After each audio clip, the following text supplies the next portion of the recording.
Thank you for returning for part 2 of this story. I sure hope you enjoy it.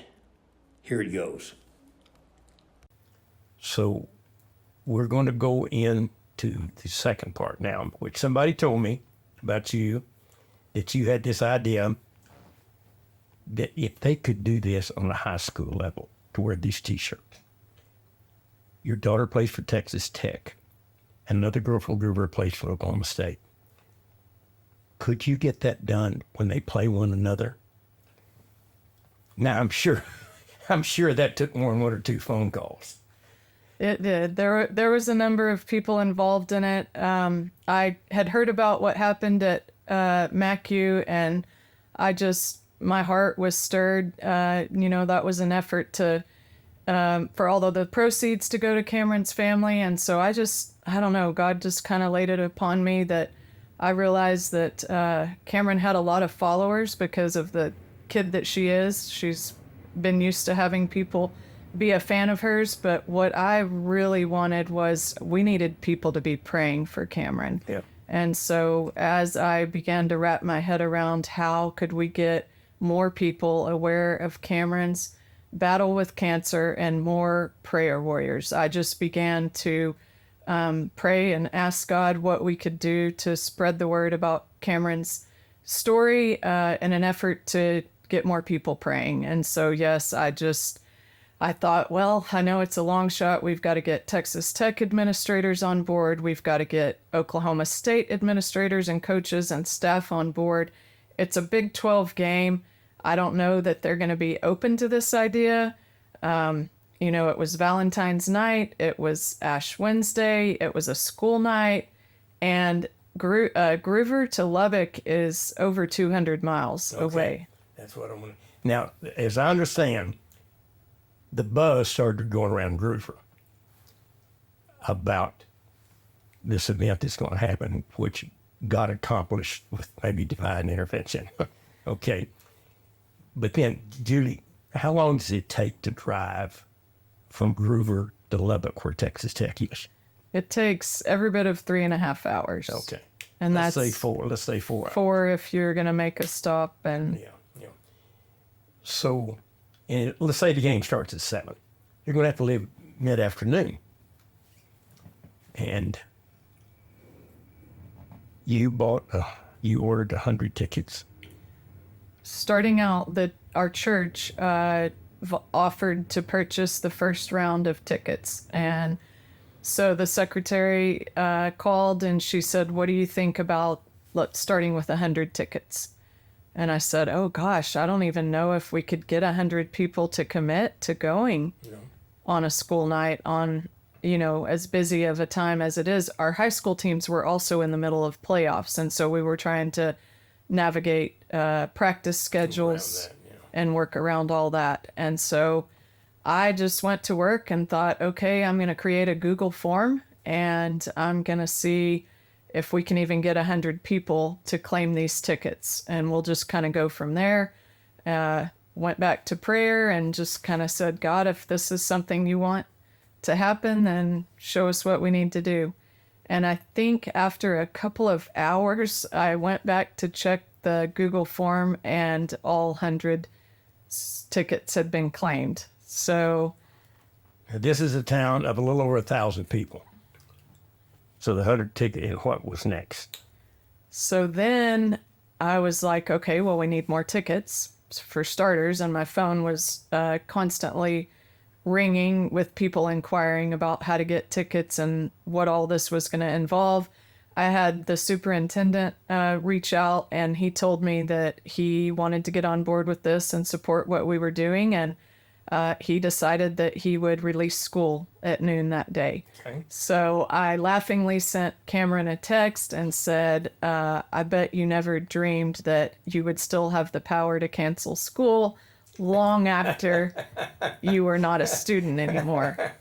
And That's I think great. she wrote back, ha ha, I guess there is an upside to cancer or something. So we laughed about it. And before we knew it, the school was on board. Someone had agreed to feed the basketball team because it would be a long trip, and they would That's the girls. the girls high school. and high school High girls school and yeah, boys the ones that basketball. were currently at high school. Correct. Yeah, Which okay. Cameron's brother, Caden, was currently playing on that team, and Brenna has a younger brother, Brock, that plays on the team, and then Bailey's twin brothers also play. So you had siblings of all of the girls that were going to be involved in this event that were at Gruver wanting to attend. So you sold 100. You got 100 tickets. So we Come on.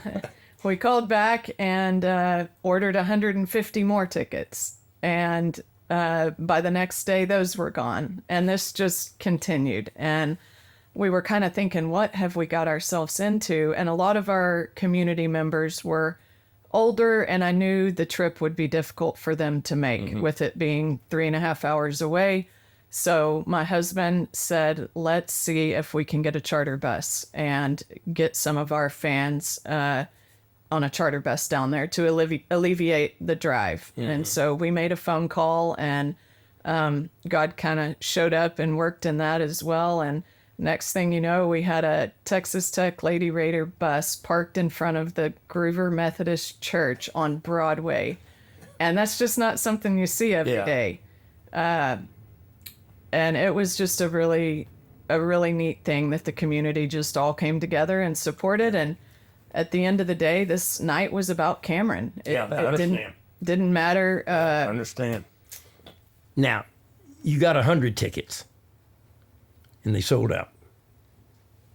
Then you got another 100 or 150. How many did you finally order, Julie? We ended up ordering over 500 tickets. That's a good story about the support of the community. Julie, the first person that I talked to that was at that game was Rick Barkley. He said he walked in that Coliseum, and here's two opposing teams getting ready to play, warming up for basketball, and every one of them had this jersey on, and this t-shirt on. He said it was a goosebump moment, so I could realize physically what it was like there. It was incredible. Yeah. I mean, to see the girls warming up and to see the OSU women's coach and all of their trainers and the shirt, you know, they know Brenna, but they didn't know CAMRYN, you know, and then for Texas Tech to embrace it like they did, they took a media timeout and honored CAMRYN and her family on the court that night and presented her with. I think we got pictures of that too. Julie, I've told a lot of my friends down here in Dallas about this story. They think it's wonderful. They think it's exciting. And they've told other friends. I don't know how many people I've told, but I've had people come to me and say, hey, Billy Bob March, you from that little town up there, 100 miles North Carolina, named Gruver? And I said, yeah. I said, tell me what this deal's going on up there. So I told them about it. And they thought it was very, very good, and they loved the story. And I even had a guy come up to me and said, you're from Gruver, aren't you? And I said, yeah. He wanted to know about this. He said, I've heard this story, and I've told a couple of people. I don't know how many people I've told. But Julie, not one person has ever asked me who won the game. You know what they ask? How's CAMRYN? That's exactly right. So there's other people that care about this. There's other people that care about this. This is wonderful. So tell us, how's CAMRYN? So that event was on February 14th, and CAMRYN had a scan on February 20th, determining that she is cancer-free. She still continued to finish out her chemo treatments because that was the plan that was prescribed, and she still had a battle ahead of her in that, but CAMRYN stands today cancer-free. That's wonderful. And there was a lot of great things about that night that we could talk about, but I think the greatest and the most important thing about that Claim Victory night was it was an opportunity for God to be on full display of his infinite power. Yeah, that's a Right. and for a watching world to see what the power of prayer can do. That's amazing. And CAMRYN is, her story and her life is a testimony of God's goodness. Yeah. It wasn't all easy, and she's still, she's battling things every day as she tries to put her life back together and recover from the effects of chemo that have just wreaked havoc on her body. I don't know if she's watching this or not, but CAMRYN, if you are, babe, you've got a lot of life in front of you. Now, Julie, I've asked you for a lot of things, okay? But before I let you go, I always ask my guest what their 3 favorite words are. Tell me your 3 favorite words. I'm going to give you 3 words that, for me right now, are characteristics of God. Okay. That over the last few months, and especially with CAMRYN's story, that had just been at the front and center of my heart. So my 3 words are going to have to be infinite, incomprehensible, and self-existent. And let me back up and tell you my thoughts on these. Okay. We've got to go with infinite because God has no limit to his power and his ability. And I think we've seen that in CAMRYN's story. Incomprehensible because no matter how hard we try, God is far beyond our understanding. We can comprehend part of him, but we cannot comprehend all of him. And lastly, self-existent, because God depends on no one or anything to give him power.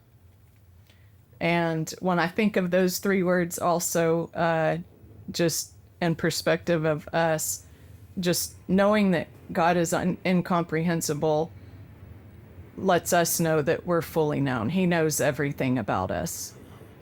And knowing that he's infinite makes me realize that we are limited. Those 3 words